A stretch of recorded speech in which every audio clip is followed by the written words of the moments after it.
Use that text here in just a moment with you here in Proverbs chapter 24. I want to share with you a little bit about the idea today about returning to normal or returning to better. I think that over the last several weeks, I suppose that all of us have had conversations of trying to figure out exactly where do I want to be when all this hopefully ends. When this pandemic finally resolves itself and the issues have been finished, then what do I want to do in order to make my life improved? Or do I just want to get back to the way everything was? Was I content enough or complacent enough with the issues that have already occurred in my life? And I just want to go back to exactly the way things were prior to roughly March 13th or so of last year. And may I suggest to you this morning that would be kind of not necessarily the best choice. And to just simply go back and say, well, it's all over and let's just go back to the way everything was exactly means maybe we didn't learn anything. It might mean that we didn't educate ourselves enough throughout this process. I think there's an importance for us to consider of whether or not there's something that we should be learning as we face these difficulties and challenges. I want to just for a moment with you walk through a couple of thoughts. Why even consider the question? Why even ask the question about returning to normal or returning to better? Why even consider it in relationship to this situation that we've been in?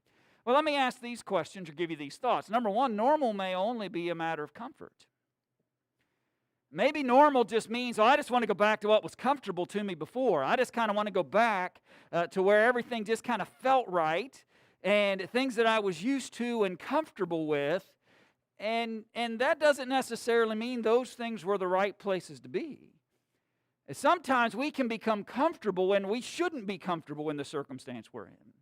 And sometimes we can be making decisions and choices and feel perfectly at ease in those decisions, but maybe they're not the right things for us. And so there may be a consideration here of returning back to better rather than returning back to normal, because normal may just simply mean to me, I want to go back to that comfort zone that I once had. Maybe normal meant to me or may not have meant or met God's expectations. What if I wasn't living up to what God was expecting of me in my old normal? What if my life wasn't matching up to the expectations that God had for me in my personal walk with Him and my choices and behaviors in life? What if I wasn't living to the standard that God had? If my normal wasn't dedicated to Jehovah, then I don't think I want to go back to normal. I would hope that out of this situation that we've been in, I would want to return back to something far better than normal if I hadn't been meeting God's expectations. Maybe normal may hinder areas where we can be improving. Maybe normal puts me back into a more stagnant situation. Maybe normal puts me back into a more complacent situation where I'm not seeking to make improvements and get better and grow in my faith and my walk and my relationship with God. Normal may lead us to miss opportunities to learn something. And that's really where I want to focus. I don't know how many sermons are going to be in this series, by the way. I've got no idea. And I apologize to you right now. There are going to be times in this series of sermons that I'm preaching about returning to better or normal where I'm going to be all over the map because there's a billion things firing off in my mind that I want to talk about under this umbrella. I'll try to do my best to try to organize them within sermons and within context that makes sense, but I'll just apologize ahead. There are going to be times where you're going to say, what rabbit is he chasing now? Because there's just a lot of things I think we need to talk about as it relates to this topic. But for this morning, I want to focus on this idea. Normal may lead me to miss out on some things that I could be learning right now. Friends, there's a lot of education going on in our lives right now if we'll just pay attention. There's a lot of things that we could be learning and appreciating. There are a lot of circumstances that are going on presently, and there's a lot of education around us if we'll just pay attention. And there's an importance of learning throughout this process. I want you to go back now into that text that Rick read for us a few moments ago in Proverbs chapter 24, and I want you to notice with me in verse 30. Proverbs 24 and verse 30. Let's talk just briefly about this narrative and learn something from it that I think we can apply to our conversation. Verse 30 again of Proverb 24 simply says, I went by the field of the lazy man, or the slothful, and by the vineyard of the man devoid of understanding. And there it was, all overgrown with thorns. Its surface was covered with nettles. Its stone wall was broken down. And when I saw it, I considered it well. I looked on it and received instruction. What I want to extract from this text is this, that sometimes when we observe things around us, there is instruction and education within that circumstance. What if he had walked by the home of the slothful and saw the overgrown weeds and saw the broken down wall and walked away and learned nothing from it? What if he gained no benefit from the idea of examining what that slothful man had done, the lazy man had done, letting his property just go to waste, and then I walk away and learn nothing from that environment? The proverb is trying to give us a very specific example of we can be better when we come out the other side. And friends, I want you to think about all the sacrifice and all the changes and all the things that have happened over the past year, and we're almost to the year point when we turned into this situation that we're in. And friends, I don't want to leave this past year not having learned anything from it. I don't want to come out the other side and say, well, I was never instructed. I never gained any benefit. I never gained any kind of thing that I could observe and learn from. There's lots of things that we're learning about ourselves, about our society, about our church, that we need to consider and think about. We can learn from observation of the circumstances around us, and we learn from the bad behaviors that were going on. Like in this circumstance, he said a little sleep, a little slumber in verse 33, a little folding of the hands to rest. So shall your poverty come like a prowler, and your need like an armed man. That is the consequence that comes to the lazy and the slothful. But you know who else would suffer that consequence? The guy who looks at that situation and doesn't learn anything from it is also subject to the same consequence.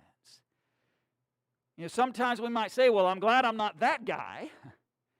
But friends, I can easily become that guy. I can easily become and find myself in the very same kinds of situations and consequences if I don't learn anything.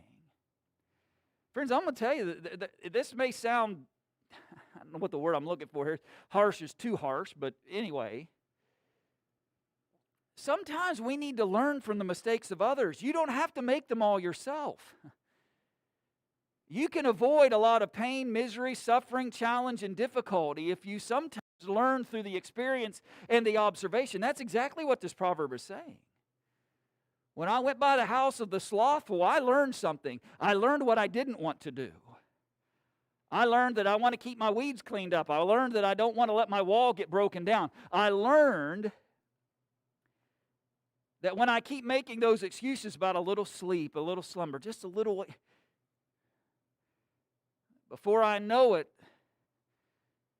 the challenges and circumstances around me are beginning to overgrow.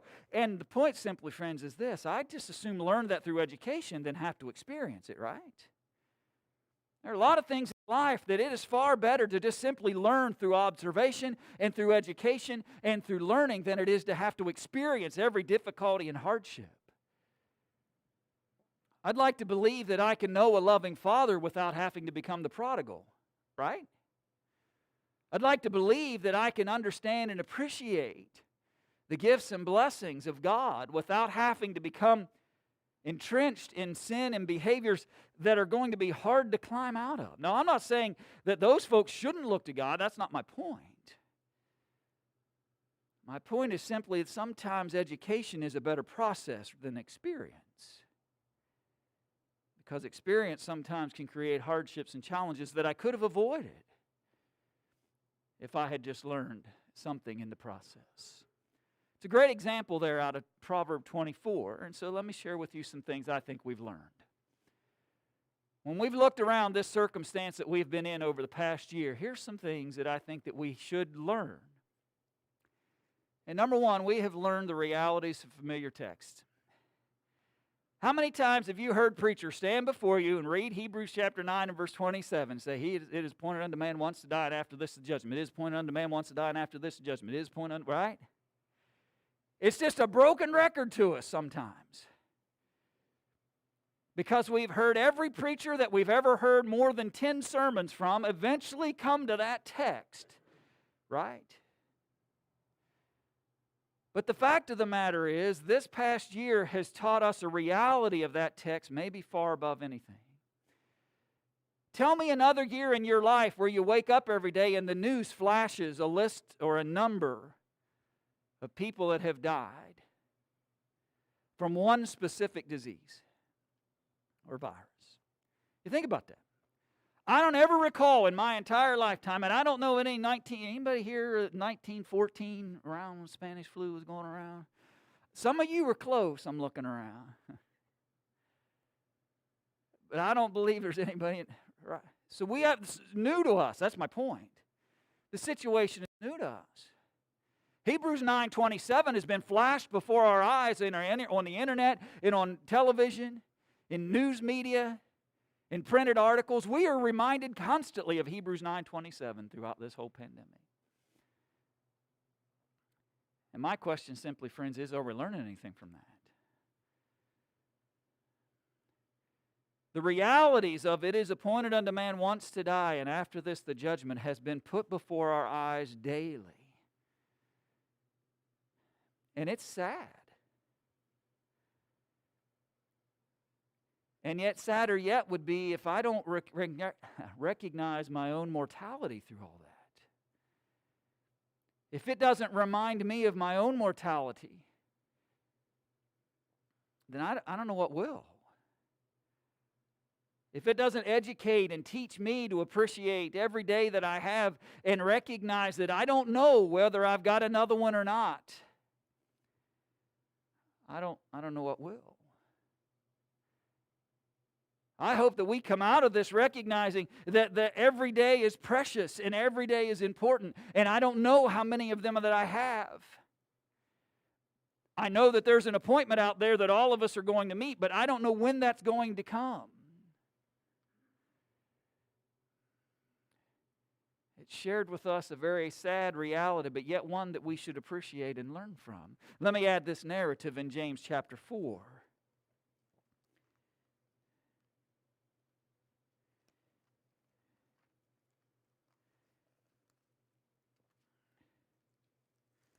In James chapter 4 and verse 14.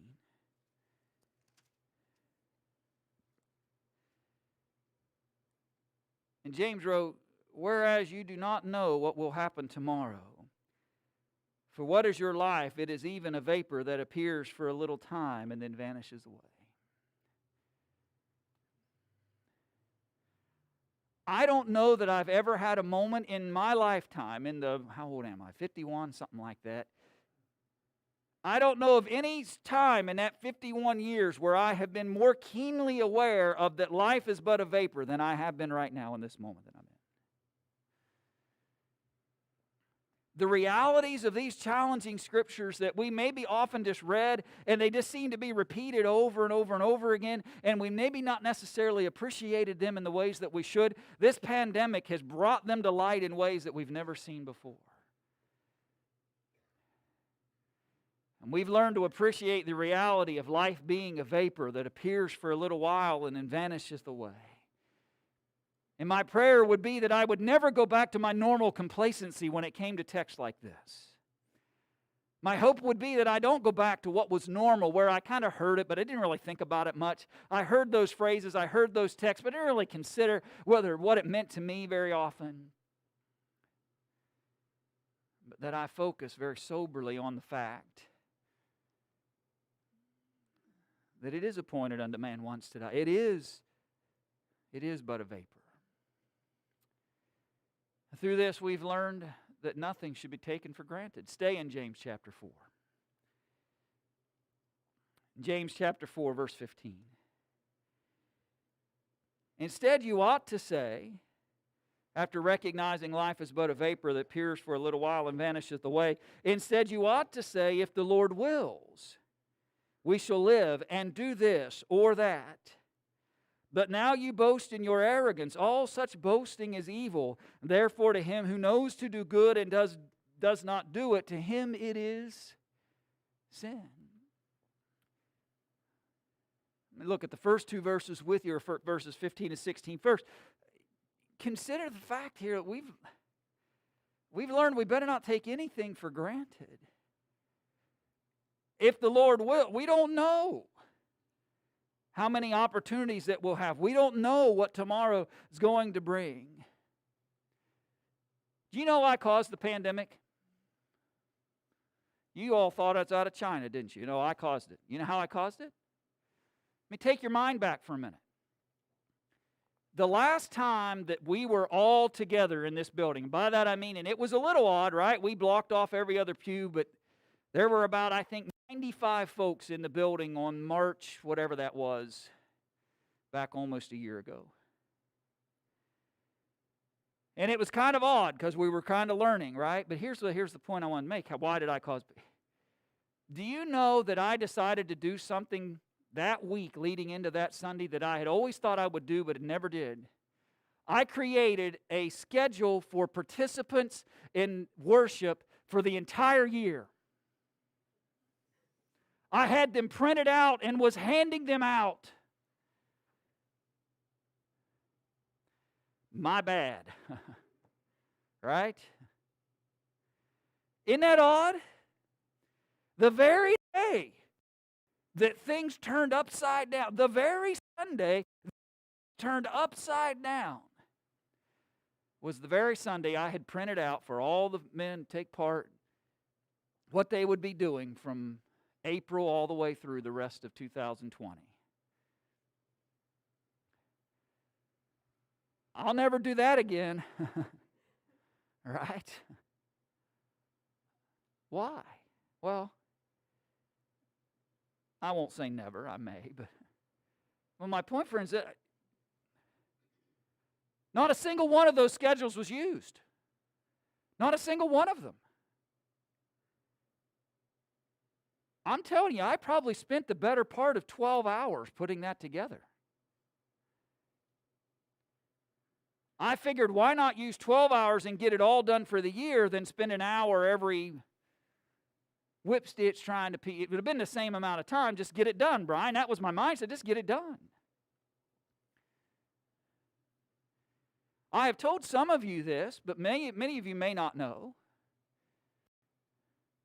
Isaac was supposed to go to China in May.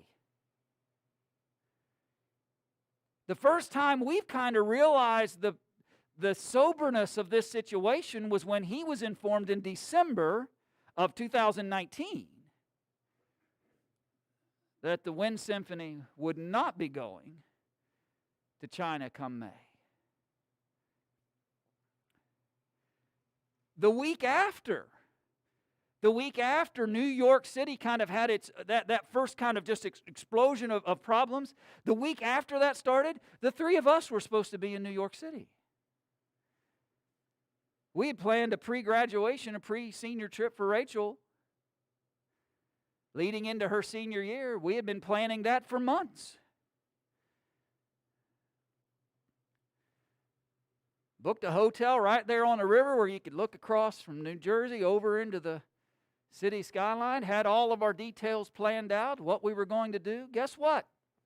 She still hasn't been to New York City.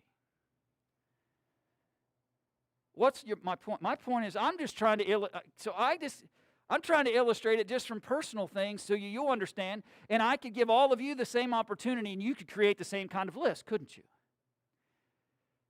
Where you had assumptions that certain things were going to occur. You assumed tomorrow was coming, and guess what? That tomorrow that you anticipated, that tomorrow that you thought was going to occur, never came.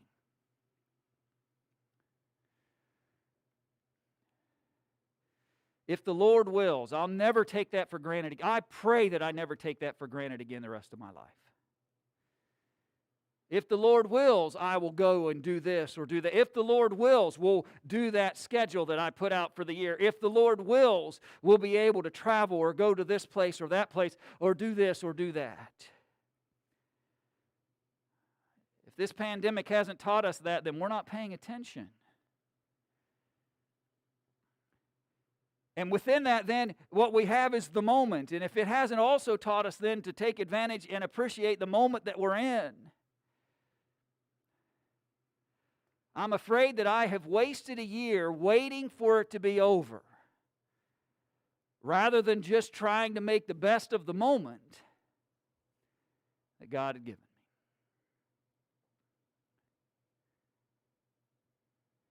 And maybe you could say, well, we were deceived. I thought I was going to have to do this for 2 weeks, and here I am, almost a year later.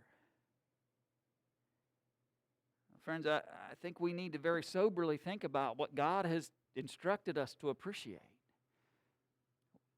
This pandemic has taught us that we don't know what tomorrow is going to bring. And so we better do the best we can with the moment that we're blessed with, particularly in service and honor of our Creator. Because we should have learned, as verse 17 said, to do good while we can. While the opportunity to do good is presenting itself. And in fact, he said to know to do good and to do it or not, to him, it's sinful in the eyes of God. We need to be actively pursuing the opportunities to do good and right. And this situation we have found ourselves in has certainly educated us to think about those things. Throughout this, I would hope that we've learned to trust our Creator more than we ever have before.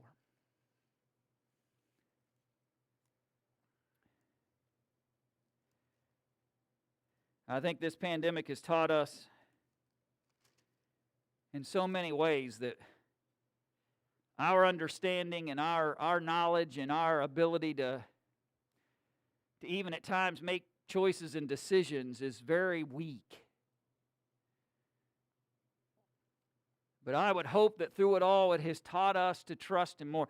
I don't want to go back to my normal kind of complacent, well, I have a kind of a connection with God, and I'm a believer, and there's a few things in my life that appear to be religious. If that was my normal, I don't want to go back to normal.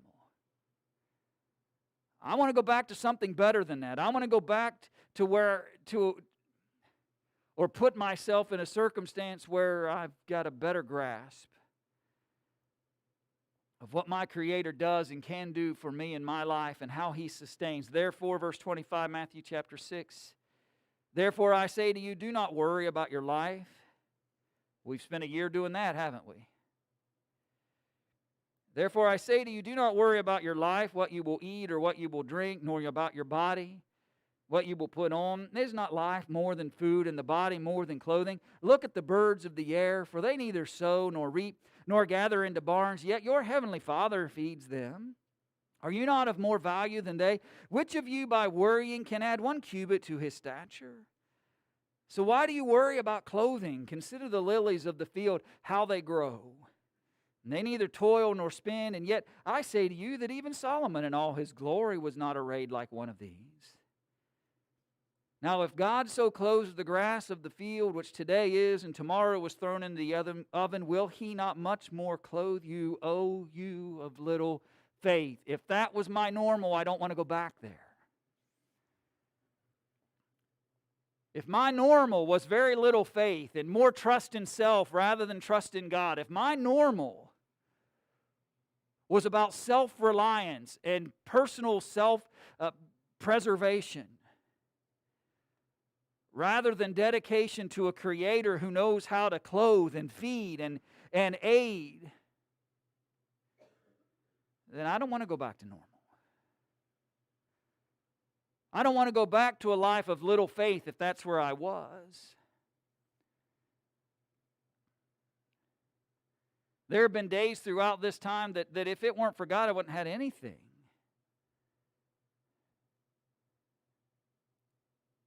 My mind could have easily just been overwhelmed by the challenges and difficulties and circumstances surrounding us. I want to go back to a better trust, a more complete and sobering faith. I want to go back to where my commitment to God has never been greater. I want to appreciate the fact that there is a hope and a confidence and a trust that I should be having in my God that I have never experienced before. I want to be better at it. I want to live my life of faith better than I ever have before, not normal, particularly if that was complacent and lacked effort and energy. I want to return to better. In Galatians chapter 3,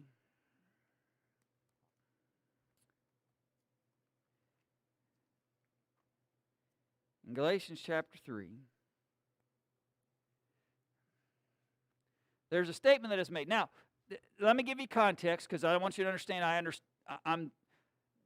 I'm extracting a point from this. The context is about the idea that the Galatians had kind of removed the element of faith in Jesus and tried to warrant salvation based on honoring the Old Testament. And so that's the circumstances going on among some of the Christians there in Galatia. They're trying to earn their salvation by still honoring that Old Testament system. And Paul warns them in the narrative about how they have, if you do that, you annul the benefit of faith and grace in Christ. You kind of disconnect yourself from the very things that you actually need to bring you salvation if you do that. Dedication to that Old Testament law was not going to bring them the hope and promise that comes through Jesus. And they very easily could be denying themselves the very thing that Jesus wants from them. But here's the point that he makes in verse 4 that I just want to extract from and think about for a minute. Where he said that in that context, have you suffered so many things in vain? If indeed it was in vain. May I simply say to you this morning, if we come out, when we come out, Lord willing we come out, if tomorrow the Lord desires to give us tomorrow and He desires that we ultimately come out of this pandemic, I simply ask this question: will I have suffered the things of this past year or so in vain? Where I don't let it teach me anything, I didn't learn anything from it. It hasn't educated me at all. All I want to do is just get back to, will we have suffered so many things in vain if we don't learn something? If we don't appreciate something out of all of this? If we don't take away some education? Some new motivation in my walk of faith? A greater appreciation for narratives and text within Scripture that I have studied and read and understood, but never really put the kind of emphasis that I should? I don't want to go through all this and come out the other side normal. I want to come out the other side better. And within this series of sermons that I'm going to present, I'm going to ask some hard questions, I'll be honest with you. I've got some hard questions for myself that I'm trying to ask, and I'm going to ask some hard questions of all of us.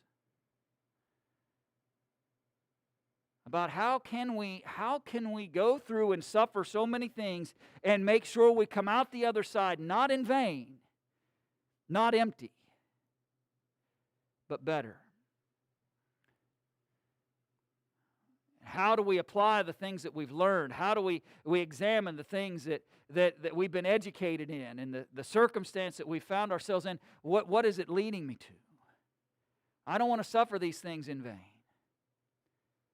I've got to come out the other side personally better. And may I simply say, and I'll talk about this more as we move through the series, this church has got to come out better than it was before. We've got to be better. And you say, well, that's because we always should be striving to get better, right? We should always be personally and congregationally always striving to get better. And so we've got to ask ourselves the question, how do we do that? How do we take the things that we learned through this process, the things that we've suffered, and the things that we've been, in a sense, forced to change, and the things that we can reevaluate and examine so that we can come out better? So that we can come out better. And so I encourage you to join in with me as we study through these different questions and things that we'll have over the next few weeks. To be willing to ask tough questions and receive biblically difficult answers sometimes. And in some ways, even be willing to maybe ask some questions that we're nervous about asking. Somebody told me one time, you don't seem to be afraid to ask questions. And I'm not afraid to ask questions. Because that's how you get to answers. That's how you get to truth. That's how you dig past the surface of what we've just kind of accepted, and we get to the heart of what does God really want from me. And so we'll ask some hard questions of us personally, congregationally, societally. And we'll strive to find biblical answers and responses so that we can come out of this and having suffered so many things, that if the Lord wills we come out of this thing, that we'll be better equipped and prepared and ready to do for the cause of Christ things in better ways than we ever have before. And lest I preach all those sermons this morning, I'll stop.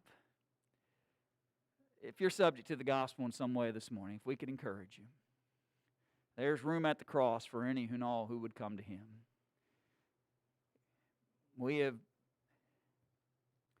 traditionally held or sang an invitation song, and giving folks an opportunity to respond. It's not the only time people can respond to the gospel. But we generally don't like to leave any service without giving folks an opportunity to do that. And so if there's something in your life that we can encourage you in or help you with,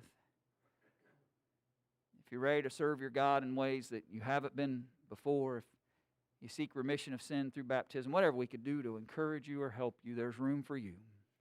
And we'd invite you to soberly consider that. Won't you come while we stand and while we sing?